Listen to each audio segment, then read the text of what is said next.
Hello, my name is Duncan Hazel, and this is my lab 9 at my home lab at 9 at home for the athletic springs. The main problem of this lab was how to calculate the spring potential and how does it affect the position of a ball that's rotating and not just like up and down but in a circular fashion. To calculate spring potential, you multiply 0.5 times the spring constant times the distance of the spring compression squared. The spring potential affects position by absorbing energy when the object is slowing down and decreasing and then it's increasing when it's slowing down and then decreasing in energy when the object is speeding up. This allows energy to be conserved and the energy principle to be satisfied. This is my code and some relevant models in the experiment where we used the spring potential model. To calculate spring potential, we used chain delta K, kinetic energy, final kinetic minus initial kinetic equals delta K. And then we used the gravitational energy, which is mgh. We also used work, which is another model. And then finally we used delta E, the change in energy, which we added up all the different energies together plus work, and they subtracted work. The period of oscillation I found was for X, I found was about 2.33, and for Y was about 2.2.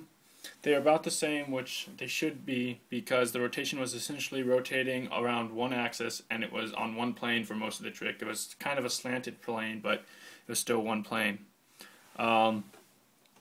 The work done by the surroundings would cancel out the energy created by the spring potential, and the energy principle will be satisfied because throughout the system all energy can be accounted for. Let's see.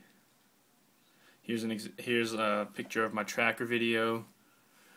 Just pretty standard. Here's my tracker information over here.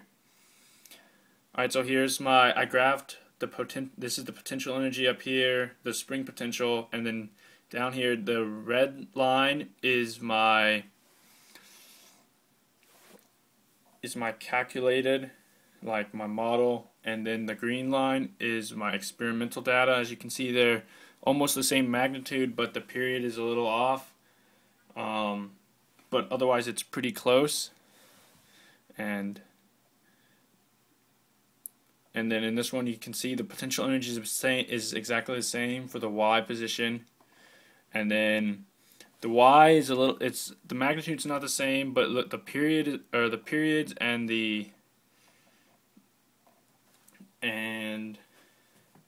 magnitude is close, but it's obviously not exactly correct. But I think that's just because like you can only see it in 2D, but obviously on the video you can tell that it's like going in 3D. But to tracker, in Python you can't really you can't figure out what the z velocity is, so it kind of skews that.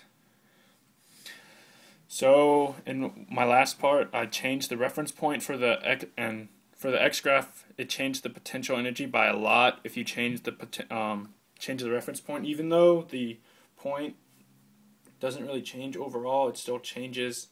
The physics of the problem doesn't change. It still greatly changes the total potential energy magnitude and how greatly it changes. But it doesn't change, and it changes this down here.